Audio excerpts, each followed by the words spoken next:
코인베이스 같은 경우 이제 뭐 전 세계에 있는 암호화폐 거래소 중에 거의 유일하게 상장한 기업이잖아요.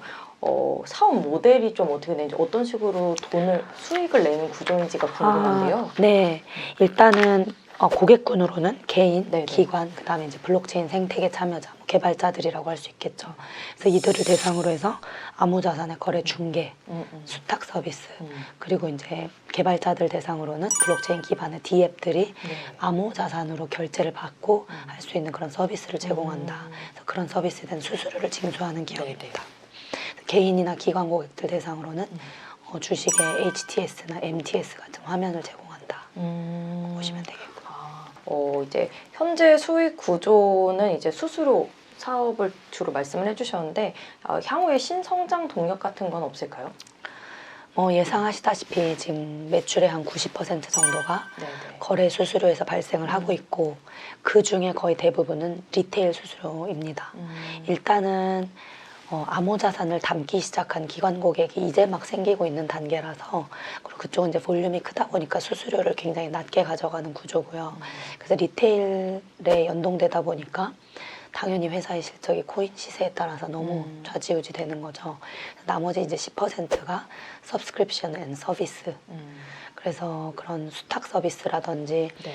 아니면 미국에서는 JP모건을 시작으로 해서 아시아나 이런 데 금융기관들 한 5개 정도랑 제휴를 맺었어요. 그래서 그런 금융기관에 대한 프라임 브로커리지 서비스 이런 걸 시작을 했고, 그리고 요즘 채용하는 인력들을 대상으로 해서는 네. NFT 거래소를 또 만들겠다고. 이제 구독 매출 중에는 중요한 부분이 이제 결제 기능을 추가하는 건데요. 이제 암호자산이 실질적으로 가치를 갖기 위해서는 결국은 실물 경제와의 교환 가치 네. 기능을 갖는 게 중요하다는 중론인데, 예를 들어서 뭐 제가 대신증권에서 급여 계좌를 코인베이스에다가 놓는다고 하면 네, 네. 급여를 코인 계좌로 받아서 비자 카드를 발급받습니다. 현금 카드. 그걸로 이제 밖에서 결제를 할 수 있는. 그 외에도 뭐 회사에서 각종 뭐 출장 경비나 이런 거를 네, 코인베이스 계좌로 바꿔준다든지 이런 결제 기능 서비스를 추가를 하고 있거든요. 그런 식으로 해서 좀 사업을 확장시켜 나가고 그 코인 시세에 연동되는 매출 구조를 다변화하겠다. 이게 이제 미래의 성장 전략입니다. 그러니까 단순히 수수료 사업이 아니라 이제 다양한 사업을 시도를 하고 있는데, 그 계좌를 이용해서 결제할 수 있는 시스템이 좀 흥미롭네요. 네. 은행이랑 거의 같은 역할을 하겠다는 걸로 들리거든요. 그래서 지금 현 실제로 비자 카드랑 파트너십을 맺고 카드를 발급하고 있거든요. 네네. 근데 이제 아까도 말씀하셨다시피 뭐 코인베이스가 사실 뭐 이제 블록체인이나 뭐 이런 뭐 메타버스 NFT 관련해서 이제 상장해 있는 가장 대표적인 기업이다 보니까 코인베이스를 제시하시면서 차라리 투자를 하려면 여기다 하는 게 낫다고도 말씀을 해주셨는데, 연구원님께서는 이 회사의 이제 미래 가치는 좀 어떻게 보세요? 사실 지금 올해는 암호화폐 시장이 굉장히 좋았죠. 근데 그 이후로는 당연히 그 실물 경제에서의 유동성을 빼놓을 수가 없을 것 같아요. 그래서 모든 자산군들의 지금 가격이 올라온 상태에 있다 보니까 당연히 코인 시장도 그 수혜를 받았고, 근데 벌써 지금 금리 인상 얘기가 나오면서 주식이나 부동산 시장도 어느 정도의 조정을 받을 것이다라는 예상이 나오고 있어서 지금 코인베이스의 내년도 실적 전망에 대한 컨센서스는 올해보다 소폭 하회하게 할 것이다라는 전망이 있는 것이 사실입니다. 하지만 암호자산 시장이라는 게 어느 정도의 부침은 있을 수 있어도 이 블록체인 기술이라는 게 결국은 웹 3.0으로 가기 위한 아주 기반 기술로 여겨지고 있고, 그에 따라서 뭐 웹 1.0에서 PC를 쓰고 2.0에서 저희가 모바일로 이제 뭐 유튜브 같은 이런 크리에이터 생태계가 이루어졌다면 웹 3.0이 되면은 헤드셋, 웨어러블 통한 메타버스 생태계가 구현될 건데, 그 기반 기술이 블록체인이고, 그렇게 가상세계가 확대되다 보면 암호자산, NFT에 대한 수요가 늘어날 수밖에 없다라는 장기적인 전망을 생각하신다면 지금 사실 코인베이스 경쟁자 너무 많죠. 중앙화된 거래소 플랫폼들도 있고, 그 외에 P2P를 스왑을 할 수 있는 훨씬 거래 수수료율이 낮은 회사들도 많단 말이에요. 상장을 안 했을 뿐이지. 상장을 안 했을 뿐이지. 경쟁사는 많다는 그렇죠. 말씀이시죠? 우리나라에도 많은 거래소들이 있는데 사실 그런 거래소를 쓰는 게 지금 유저 입장에서 훨씬 이득이기는 하지만 예를 들어서 금융기관이 암호자산을 담기 시작한다.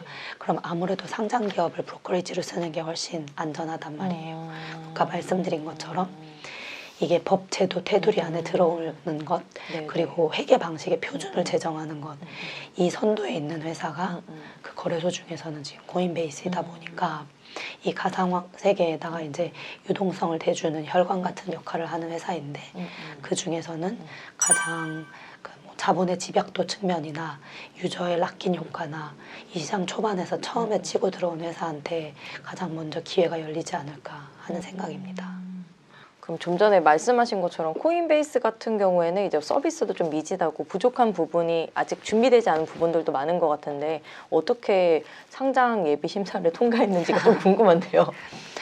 어쨌든 매출은 발생하고 있는 회사고 미국에 증시라는 곳은 미래 성장성을 많이 감안을 해주는 회사다 보니까 나라다 보니까 좀 우호적인 편인데 그리고 저는 그래서 아까도 제가 규제 준수를 굉장히 잘하고 있다고 말씀을 드렸잖아요. 네네. 그래서 그 SEC에서 원하는 방식으로 뭐 암호자산 같은 경우에 이제 무형자산으로 상계를 하면서 거기서 이제 암호자산 시세가 코인 시세가 낮아지면 이걸 감가해서 이제 줄인다든지 그런 식으로 기존의 회계 방식을 잘 따라가면서 커뮤니케이션을 하고 있고 무엇보다도 저는 미 금융 당국의 입장이 중국이나 우리나라에 비해서는 암호자산에 우호적이라고 생각을 합니다.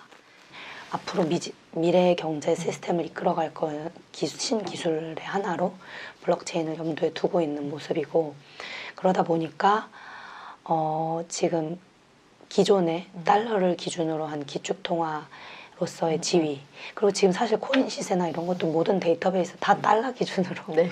전환이 그쵸, 되잖아요. 그쵸, 네. 그리고 잘하고 있는 회사들도 미국 베이스 회사들이 많기 때문에 일단 하나의 롤 모델로서 왜냐하면 다른 블록체인 기반의 뭐 다오 조직이나 이런 걸 기반으로 한 게임 프로젝트나 이런 거는 매출이나 이런 거를 뭐 전망하거나 이러기도 쉽지가 않지만 그래도 거래소는 가장 투명하게 사업 모델이 나오잖아요. 그러니까 회계적으로 어떻게 보면은 가장 좀 그나마 손쉽게 기존의 회계 방식대로 따라갈 수가 있고 약간 하나의 선례로 상장을 한 것이 아닌가 판단이 됩니다.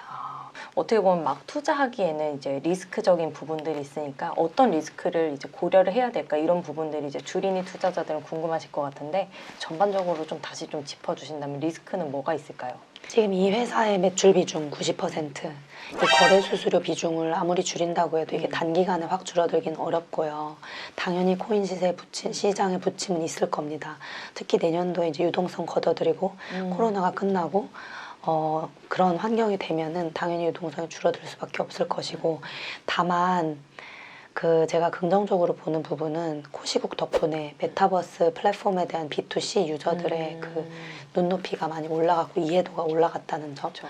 그래서 샌드박스나 엑시 같은 프로젝트들의 유저가 많아지고 뭐 메타나 마이크로소프트의 그런 B2C 플랫폼들의 이용자가 늘어나고 하면서 이제 코인 시장으로 계속 관심이 몰린다고 하면 유동성 장세가 끝나더라도 코인 거래라는 거는 계속 이어질 수가 있겠죠. 그래서 그런 점을 염두에 주셔야 될 것 같고 가장 이 회사가 가진 내재적인 리스크로는 지금 이 불편한 사용성, 높은 수수료율, 그다음에 이 소비자 불만 이런 것들을 어떻게 해결해 나가느냐. 왜냐하면 경쟁자들이 지금 너무나 많아요. 그리고 이 코인이라는 거는 특정 국가의 화폐가 아니다 보니까 국경을 넘어선 거래가 너무 활발하게 이루어지고 있기 때문에 그 법인이 세워진 국가와 상관없이 경쟁을 할 수가 있는 구조잖아요. 네네. 그래서 뭐 바이낸스나 빗썸 같은 회사들도 얼마든지 코인베이스와 경쟁할 수 있고 그 외에 수많은 블록체인 기반의 P2P 서비스들이 저렴한 수수료를 가지고 뛰어들고 있기 때문에 지금 코인베이스는 상장된 코인이 한 103개 정도밖에 되지 않거든요. 그러니까 계속 이런 적은 늘어나는 거네요. 코인을 어떻게 더 많이 상장시키고 이런 사용성을 확장해 나가느냐, 이게 회사의 이제 내재적인 리스크라고 보시면 될 것 같습니다. 네. 코인베이스도 이제 장점부터 이제 주의해야 할 리스크까지를 고루고루 다 짚어주셨는데요. 오늘 이렇게 메타노믹스가 무엇인지 일단 짚어주시고 그에 따른 우리가 같이 꼭 체크해봐야 할 키 프로젝트가 무엇이 있는지를 하나하나 짚어주셔서 유익한 시간이었던 것 같습니다. 목이 아픈 와중에 이렇게 이렇게 출석해서 저희에게 많은 지식을 나눠주셔서 감사합니다. 연구님 고생하셨습니다. 네, 감사합니다. 네.